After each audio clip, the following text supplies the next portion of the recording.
Bonjour et bienvenue dans la chaîne Superprof, la chaîne qui propose des cours de soutien gratuits à nos chers élèves de la première année baccalauréat. Les contrôles continus se rapprochent, on est là pour vous aider. On va commencer par un petit résumé sur la conductance et la conductimétrie, un rappel de cours, puis on passe à des exercices d'application. Allons-y. Donc cette conductance, comment on va l'écrire? La lettre, c'est G. C'est l'inverse de la résistance. L'unité de la résistance, comme vous le savez, c'est ohm. La conductance, c'est le Siemens. Bon, vous avez déjà vu que la loi d'Ohm peut s'écrire U égale RI dans un conducteur ohmique. Si on remplace ici par l'inverse, on aura ici R qui est le rapport U sur I. Ce qui implique que G, c'est l'inverse I sur U. Donc une nouvelle forme de la loi d'Ohm, c'est I égale G fois U. En ce qui concerne les unités, bien sûr, bon, vous savez que la tension, c'est en volts. Là, vous connaissez l'unité, c'est le Siemens. Et l'intensité, c'est en ampères. Le schéma, donc le courant électrique, il circule de la borne plus constitué d'un générateur de basse fréquence à l'extérieur de votre générateur. C'est tout à fait le contraire des électrons qui vont l'ampèremètre qui est branché en série. Et le circuit est composé ici, comme vous voyez, de plaques qui ont la même surface et séparées par une distance L. Ça, c'est ce qu'on appelle la cellule conductimétrique. Ce sont des plaques parallèles qui ont même surface, plongées soit complètement dans la solution, soit partiellement dans la solution. Et pour mesurer la tension aux bornes de ces plaques, on va brancher tout simplement un voltmètre. Et vous savez que le voltmètre, il se branche en parallèle. Bon, on va mettre ici la lettre V pour montrer que c'est un voltmètre. Regardez, ici vous avez une solution où il y a les ions positifs et les ions négatifs. Imaginons que ça c'est la borne positive par exemple. Regardons d'après ce qu'on voit ici. Regardez le passage des électrons dans le sens inverse. Ça veut dire que la plaque que vous voyez là est liée à la borne positive. Donc on va la nommer anode. Vous avez ici la lettre anode, c'est ce qu'on appelle l'anode. Par contre, celle qui est branchée à la borne négative, ça s'appelle la cathode. Bon, comment ils vont... Vous voyez ça, comme si tout se passe comme si votre circuit est ouvert. Mais regardez là, vous avez des ions à l'intérieur entre la portion de circuit, de la portion de la solution qui est émergée entre les deux plaques. L'ion positif, il va migrer vers la plaque négative et l'ion négatif, il va migrer vers la plaque positive. Bon, tout se passe comme si votre circuit est fermé et on va voir un circuit fermé. Donc on peut lire à ce moment-là la valeur de I qui sera lue sur votre ampèremètre et en même temps vous avez la tension et vous passez à appliquer votre loi d'Ohm pour trouver la résistance. Une fois que vous trouvez la résistance, automatiquement vous trouvez la conductance de votre solution. Maintenant, aux facteurs influençant la conductance. Quelles sont les caractéristiques géométriques de la cellule? La conductance, comme vous avez vu au cours, cette conductance G peut s'exprimer de la manière suivante. Sigma fois S sur L. Sigma, c'est ce qu'on appelle la conductivité de la solution. Et les caractéristiques de la nature de la solution. Si vous changez de solution, vous changez de conductivité et on va voir par la suite qu'est-ce que ça va signifier. Bon, regardez cette conductance, de quoi elle dépend. Elle dépend de la nature de la solution. Et là, vous avez la constante qui caractérise la nature de la solution, ce qu'on appelle la conductivité. L'unité, c'est le Siemens par mètre. La conductance dépend aussi de la surface plongée. Est-ce que la surface est plongée partiellement ou bien entièrement? Ça va jouer sur la valeur de G et aussi la distance qui sépare les deux plaques. Regardez mathématiquement, d'une manière simple. Si on fixe la solution, c'est-à-dire on ne change pas de solution, on va jouer sur les deux facteurs. Bon, si L, par exemple, est constante, regardez, si G augmente, S augmente. Ça veut dire que la conductance travaille dans le système international. La surface est en mètres carrés, la longueur en mètres, conductance en Siemens. Donc, automatiquement, si vous voulez la conductivité, vous ne savez pas l'unité, l'astuce est le suivant. Essayez de résoudre mathématiquement. Qu'est-ce que ça va donner? Sigma égale G fois L sur S. Appliquons maintenant les unités. Ça, c'est en Siemens. Là, vous avez mètre. Et là, vous avez Siemens. Pardon. Ici, c'est le mètre carré. Bon, vous simplifiez ici mètre avec mètre. Ça vous donne Siemens par mètre. Exercice, lisons attentivement l'énoncé de l'exercice.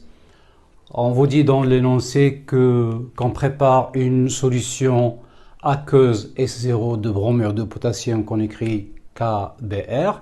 On vous donne la mesure de la conductivité qui est de l'ordre de 3 10 puissance moins 2 Siemens par mètre. Et première question, c'est d'écrire l'équation de dissolution de bromure de potassium dans l'eau. Essayez de vous souvenir toujours ce qui a été fait premier semestre. Comment est-ce qu'on écrit l'équation de dissolution? Première question, équation de dissolution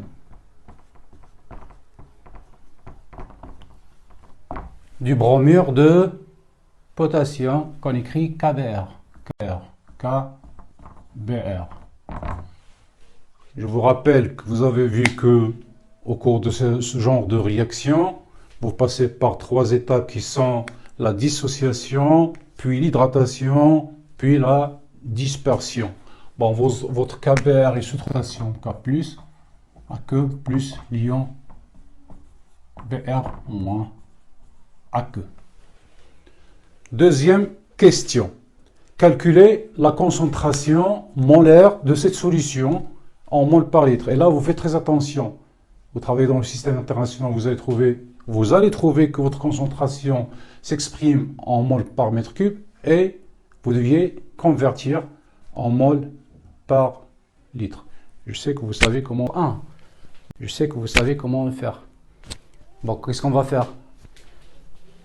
Quelle relation on va utiliser pour trouver la concentration? Pour la deuxième question, on sait que, puisqu'il nous donne dans le texte la conductivité, donc la conductivité, vous avez vu que ça s'écrit sigma d lambda i xi d'une manière générale. Ici, dans ce cas, on va l'écrire sigma égale lambda de K+, fois la concentration de K+, plus lambda PR- fois concentration BR-. Regardons maintenant cette équation. Vous avez une mole de KBr vous donne une mole de K+, une mole de PR-. Bon, quelle est la relation qui existe entre la concentration de solidité avec la concentration effective des ions? Bon, vous voyez que vous avez le facteur égale concentration Br- égale à C. C, c'est la concentration de votre solide qui est le KBr. Reportons ça dans notre équation. Bon, comment on va écrire d'abord cette équation? On a déjà écrit. Notons ça numéro 1, par exemple, pour ne pas écrire deux fois. Reportons dans 1. On aura sigma égale lambda K+ fois C plus lambda Br- fois C. Bon, puisque vous avez C, vous factorisez tout simplement par C. Donc sigma égale C facteur de lambda K plus lambda PR moins. On cherche le C, donc tout C égale sigma sur lambda K plus lambda BR moins. Vous encadrez votre résultat et vous passez à l'application numérique. Application numérique. C égale, dans le texte, on vous donne la valeur de sigma, c'est 3 10 puissance moins 2 Siemens. Par exemple, je crois, c'est 7,81. 7,81 10 puissance moins 3 Siemens mètre carré moins le moins 1. Bon, puisque c'est 10 puissance moins, ça s'écrit deux fois, moi je vais mettre ça entre parenthèses et je multiplie par 10 puissance moins 3. On prend la calculatrice et on fait notre calcul.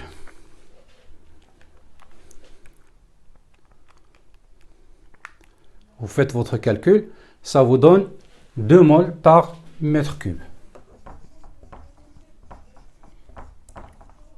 Donc, comme je vous ai dit tout à l'heure, vous allez trouver votre résultat en mol par mètre cube. Mais dans le texte, on vous demande de le faire en mol par litre.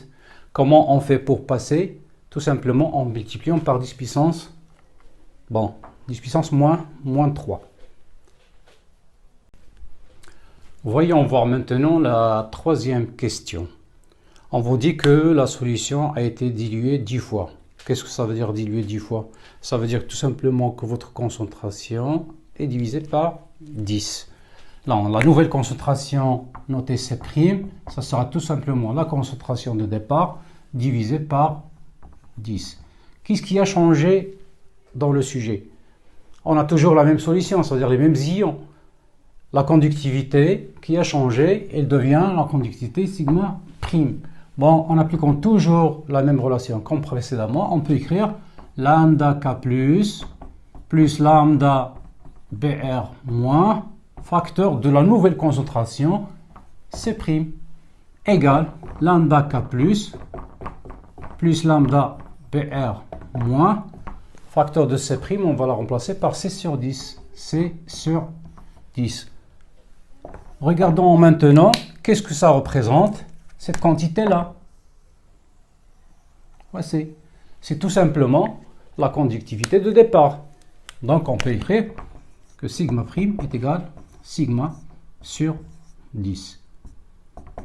On vous a donné le sigma de départ 3 10 puissance moins 2. Vous divisez par 10. Ça vous donne 3 10 puissance moins 1 Siemens par mètre. Bon, vous voyez que l'exercice est très simple.